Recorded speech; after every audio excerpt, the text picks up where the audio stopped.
ওকে, আমরা শুরু করছি পার্টস অফ স্পিচ পার্ট 15।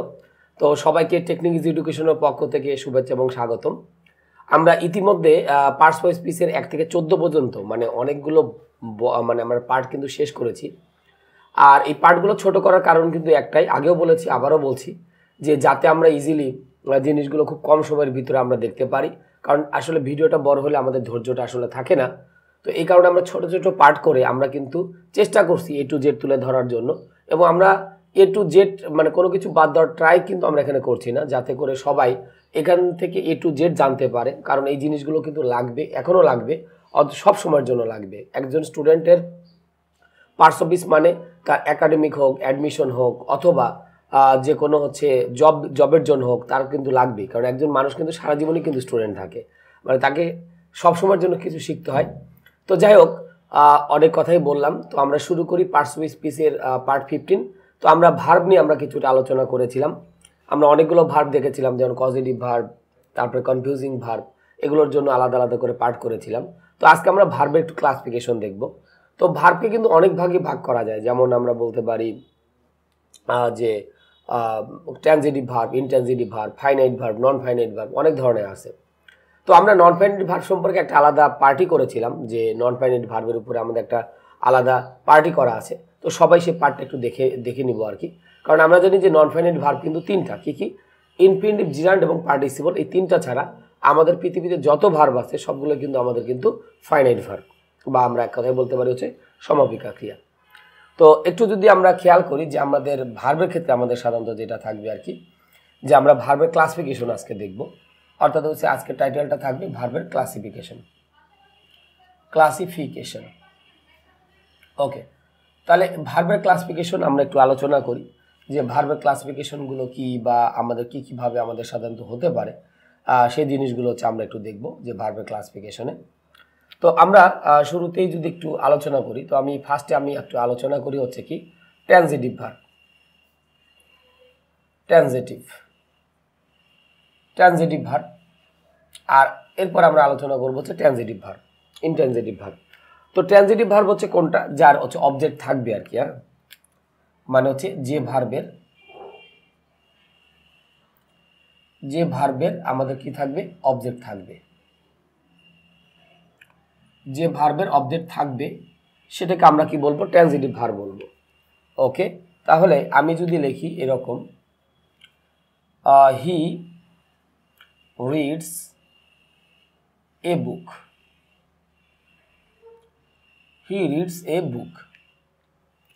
আচ্ছা, তাহলে এখন দেখা যাচ্ছে যে আমাদের এই সেন্টেন্সে কিন্তু অলরেডি কি দেওয়া আছে, আমাদের এই ভার্ব হচ্ছে আমাদের কোনটা, রিড, এবং তারপরে কিন্তু অলরেডি আমাদের কি দেওয়া আছে, নাউন দেওয়া আছে। তাহলে আমরা জানি যে ভার্বের কি থাকে, অবজেক্ট থাকবে, সেটাকে আমরা কি বলবো, ট্রানজিটিভ ভার্ব।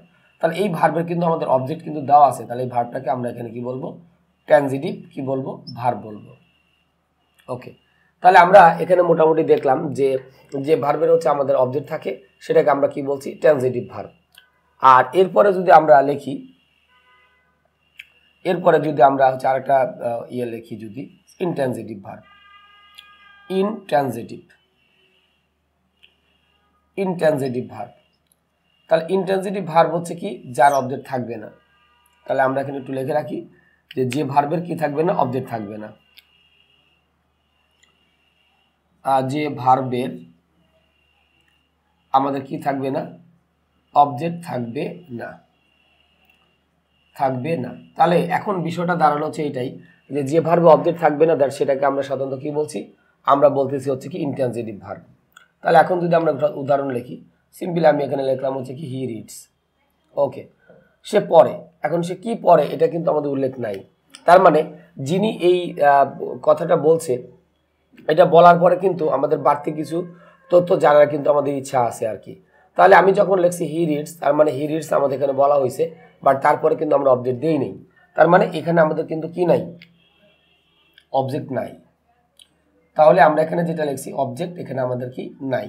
তাহলে যেহেতু অবজেক্ট নাই, তাহলে এইটাকে আমরা এখানে কি বলবো, ইনট্রানজিটিভ ভার্ব বলবো, ইনট্রানজিটিভ ভার্ব।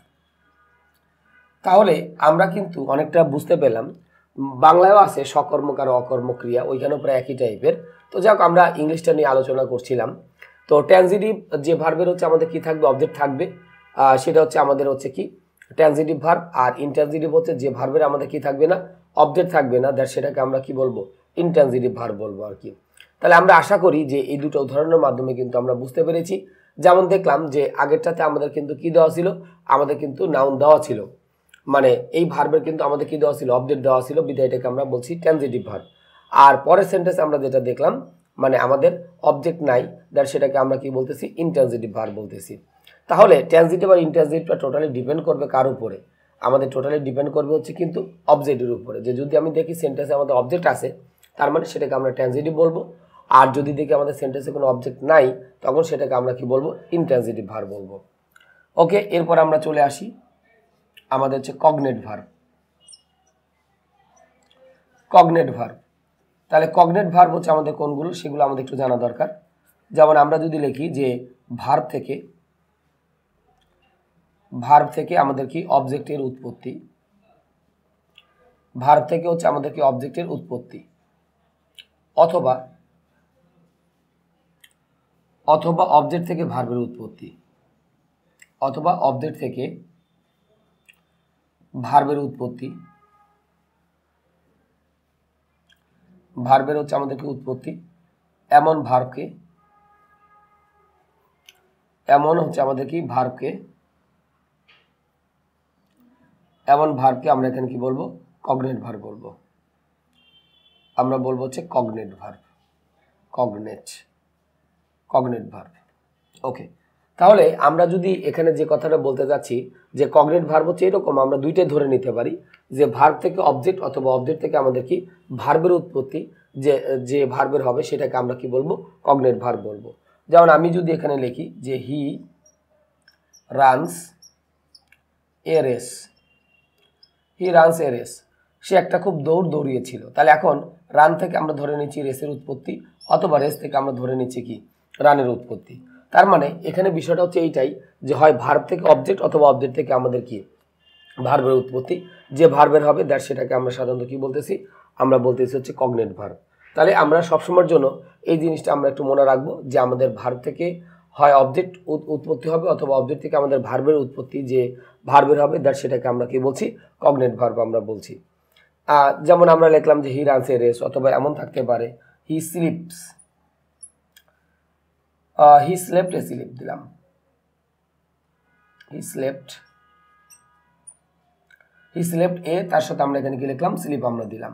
তাহলে এখন যেটা থাকলো যে সে একটা খুব ঘুমিয়েছিল, যদি আমি এটা পাস্টে লিখেছি, তাহলে এখন যদি আমরা একটু চিন্তা করি যে স্লেপ থেকে হয় স্লিপ আসছে, অথবা স্লিপ থেকে আমাদের কি আসছে, স্লেপ্ট আসছে।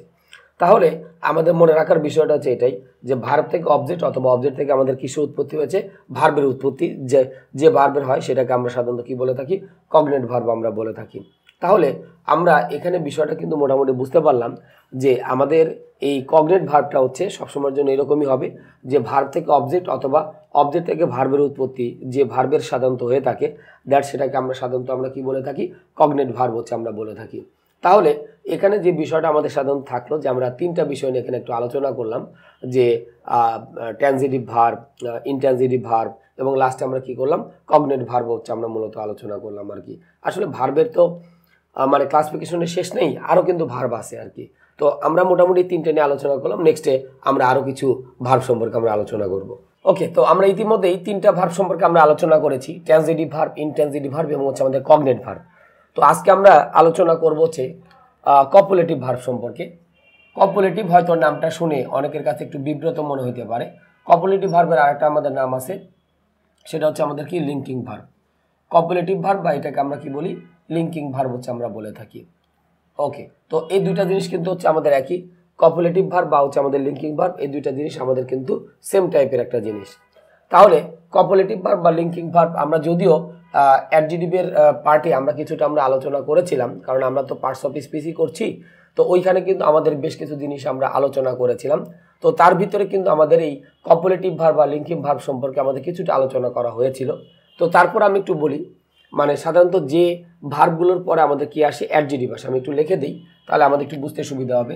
যে ভার্বের পরে অ্যাডজেক্টিভ আসে, যে ভার্বের পরে আমাদের কি আসে, অ্যাডজেক্টিভ আসে, ওই ভার্ব আমাদের কি গুলোকে কপুলেটিভ ভার্ব বলা হয়। কি লিখলাম? কপুলেটিভ ভার্ব বলা হয়। ওকে, তাহলে আমরা এখানে যেটা লিখলাম যে ভার্বের পরে আমাদের সাধারণত কি আসে? অ্যাডজেক্টিভ আসে, দ্যাটস ওই ভার্বগুলোকে আমাদের সাধারণত কি বলা হয়? কপুলেটিভ ভার্ব বলা হয়। তার মানে আমরা সাধারণত দেখি যে ভার্বের পরে আমরা মূলত কাকে ইউজ করে থাকি? অ্যাডভার্বটাকে আমরা ইউজ করে থাকি। কিন্তু যে সমস্ত ভার্বের পরে আমাদের কি বসে? অ্যাডজেক্টিভ বসে, দ্যাটস ওই ভার্বগুলোকে আমরা সাধারণত কি বলে থাকি? কপুলেটিভ ভার্ব আমরা বলে থাকি। যেমন আমাদের ভার্বগুলো কোনগুলো আমরা একটু দেখে নিব।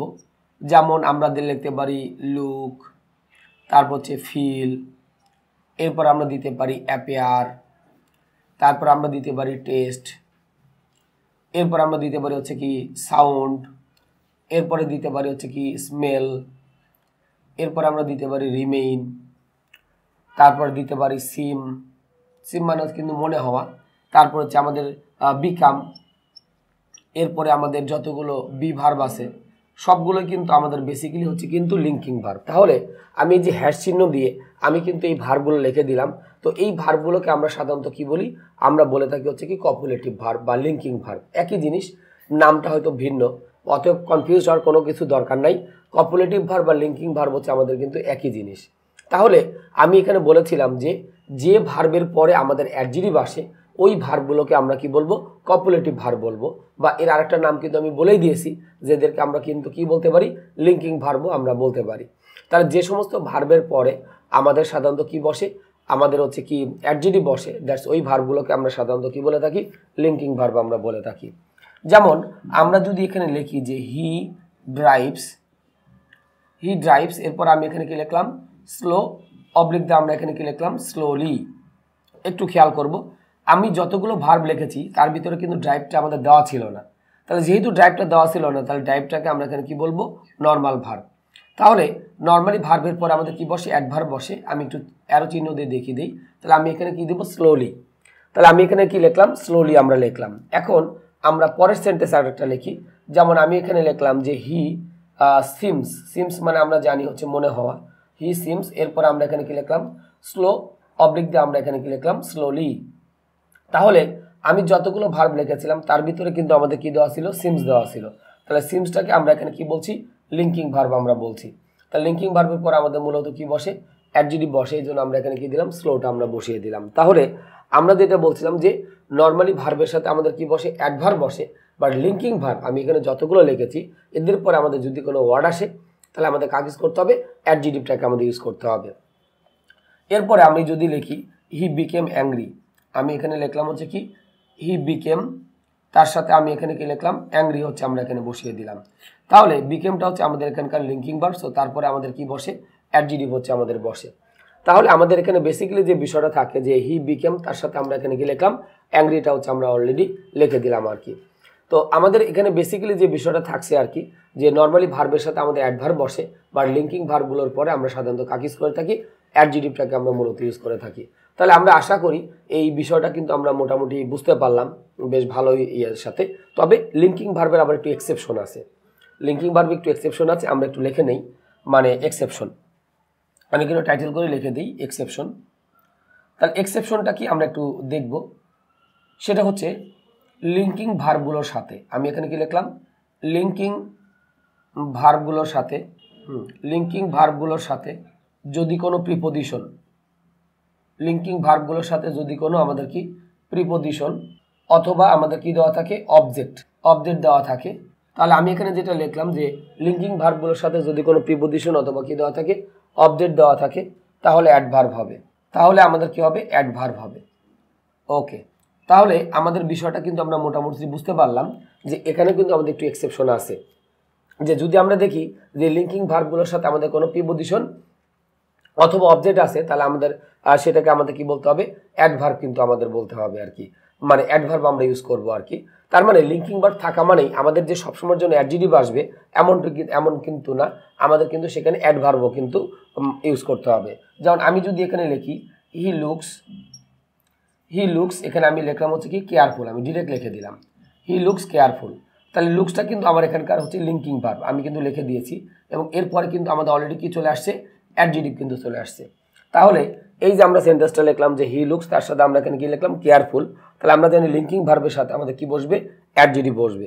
বাট যদি আমরা এখানে লিখে থাকি হি, এর সাথে আমি লিখলাম হচ্ছে কি looks after, he looks after, এর সাথে যদি আমরা লিখি হচ্ছে কি carefully. Okay, he looks after carefully, তাহলে লুকসটা হচ্ছে আমাদের কি লিঙ্কিং ভার্ব, তার সাথে আমাদের অলরেডি কি যুক্ত হয়ে গেল, প্রিপোজিশন যুক্ত হয়ে গেল। তার মানে এখন লিঙ্কিং ভার্ব কিন্তু শুধু একাকি নাই, তার সাথে অলরেডি আমাদের প্রিপোজিশন যুক্ত হয়ে গেছে, অথবা আমাদের কাকে ইউজ করতে হবে, অ্যাডভার্বটাকে আমাদের ইউজ করতে হবে। তাহলে আমরা একটা কথা একটু মনে রাখবো যে লিঙ্কিং ভার্ব থাকা মানে আমাদের মূলত হচ্ছে কি অ্যাডজেক্টিভ, কিন্তু লিঙ্কিং ভার্বের সাথে আমাদের যদি কোনো প্রিপোজিশন অথবা আরেকটা জিনিস যদি অবজেক্ট দেওয়া থাকে, তাহলে আমাদের মূলত কি বসবে, অ্যাডভার্ব বসবে। তাহলে আমরা দেখলাম যে লিঙ্কিং ভার্বের সাথে আমাদের অলরেডি কি যুক্ত আছে, প্রিপোজিশন যুক্ত আছে, বিধে আমরা এখানে কাকে ইউজ করছি, অ্যাডভার্বটাকে আমরা ইউজ করতেছি। তাহলে এই বিষয়টা আমাদের একটু মনে রাখা দরকার, বা অবশ্যই মনে রাখতে হবে যে লিঙ্কিং ভার্বগুলোর সাথে আমাদের যদি কোনো প্রিপোজিশন অথবা অবজেক্ট থাকে, তাহলে কিন্তু আমরা অবশ্যই কাকে ইউজ করব, অ্যাডভার্বটাকে আমরা মূলত কিন্তু ইউজ করব। এটা কিন্তু আমাদের অবশ্যই কি করতে হবে, মনে রাখতে হবে। এখন একটা অবজেক্ট দিয়ে দেখি, যেমন আমি এখানে লিখলাম যে হানি টেস্টেস, তার সাথে আমি এখানে কি লিখলাম, সুইট দিয়ে দিলাম। তো আমরা কিছুক্ষণ আগে কিন্তু লিখেছিলাম যে এই যে আমাদের কিন্তু যতগুলো লিঙ্কিং ভার্ব ছিল তার ভিতরে টেস্ট কিন্তু অলরেডি দেওয়া আছে। তো আমরা জানি টেস্টটা হচ্ছে লিঙ্কিং ভার্ব, সো তারপরে আমাদের কি বসবে, অ্যাডজেক্টিভ বসবে। আমরা কিন্তু অলরেডি অ্যাডজেক্টিভটাকে ইউজ করেছি। এখন আমি যদি এই সেন্টেন্সটা যদি এইভাবে লিখি, আই টেস্টেড হানি, এখানে আমরা লিখলাম হচ্ছে ডিরেক্ট আমি লিখে দিচ্ছি হাংরিলি।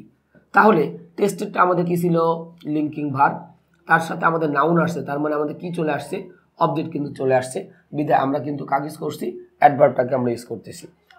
তাহলে আমাদের বিষয়টা ছিল এইটাই যে লিঙ্কিং ভার্বগুলোর সাথে আমাদের নর্মালি আমাদের কি হয়, অ্যাডজেক্টিভ হয়, কিন্তু লিঙ্কিং ভার্বগুলোর সাথে আমাদের যদি কোনো প্রিপোজিশন অথবা যদি কি দেওয়া থাকে, অবজেক্ট দেওয়া থাকে, তাহলে আমাদের কাকে ইউজ করতে হবে, অ্যাডভার্বটাকে আমাদের ইউজ করতে হবে। তাহলে আমরা আশা করি এই লিঙ্কিং ভার্বের বিষয়গুলো খুব ভালোভাবে আমরা বুঝতে পেরেছি। এটা ছাড়াও আমাদের কিন্তু এই পার্টস অফিসের পার্টে যেখানে আমাদের অ্যাডজেক্টিভ ছিল, সেখানে কিন্তু আমাদের এই বিষয়গুলো কিন্তু আমরা কি করেছিলাম, বেশ ভালোভাবে আমরা আলোচনা করেছিলাম। তো আমরা আশা করি যে ভার্বের যতগুলো ক্লাসিফিকেশন আমরা দেখলাম, এগুলো ছাড়াও কিন্তু আমরা এই পার্টস অফ স্পিচের ভিতরেই কনফিউজিং ভার্ব, পজিটিভ ভার্ব, তারপর আরেকটা পার্টে মোডাল অক্সিলারিজ বা মোডাল ভার্ব, এগুলো কিন্তু আমরা মূলত কি করেছিলাম, আলোচনা আমরা করেছিলাম। তো আশা করি যে আমাদের ভার্বের ক্লাসিফিকেশনটা আমরা মোটামুটি বুঝতে পেরেছি। আসলে ভার্বকে তো অনেক ভাগেই ভাগ করা যায়, তো আমরা মোটামুটি চেষ্টা করেছি যে যতগুলো ভার্বের ক্লাসিফিকেশন আমাদের থাকা দরকার, মানে সেগুলো আমরা এখানে আলোচনা করেছি। কারণ অনেক সময় আমাদের ফাইন্ড আউট করতে বলে যে এটা কোন ভার্ব, এটা কোন ভার্ব। আর পজিটিভ ভার্ব সম্পর্কে আমি এখানে আলোচনা করলাম না, কারণ পজিটিভ ভার্ব নিয়ে কিন্তু আমাদের অলরেডি এই পার্টস অফ স্পিচের যে কোনো একটা পার্টে কিন্তু আমাদের আলোচনা করা হয়ে গিয়েছে। তো আশা করি যে আমরা পার্টস অফ স্পিচের যতটুকু আমরা এখানে আলোচনা করেছি, তো সবগুলো খুব ভালোভাবে আমরা বুঝতে পেরেছি। যদি আমরা কোনো কিছু না বুঝে থাকি, তাহলে অবশ্যই আমাদের যে কমেন্ট অপশনটা থাকবে, সেখানে অবশ্যই আপনাদের প্রবলেমগুলো আপনারা শেয়ার করবেন। আমরা চেষ্টা করব সাথে সাথে সেগুলো সলভ করে দেওয়ার জন্য। তো আমাদের ভার্বের ক্লাসিফিকেশন এতটুকু পর্যন্তই, এবং সেই সাথে সাথে আমি পার্টস অফিসের পার্ট 15 এখানে শেষ করছি। পার্ট 16 দেখার আমন্ত্রণ জানিয়ে আমি পার্ট 15 এখানেই শেষ করছি। তো সে পর্যন্ত সবাই ভালো থাকবেন আর দেখতে থাকবেন টেকনিক এডুকেশনের আমাদের সমস্ত ভিডিওগুলো।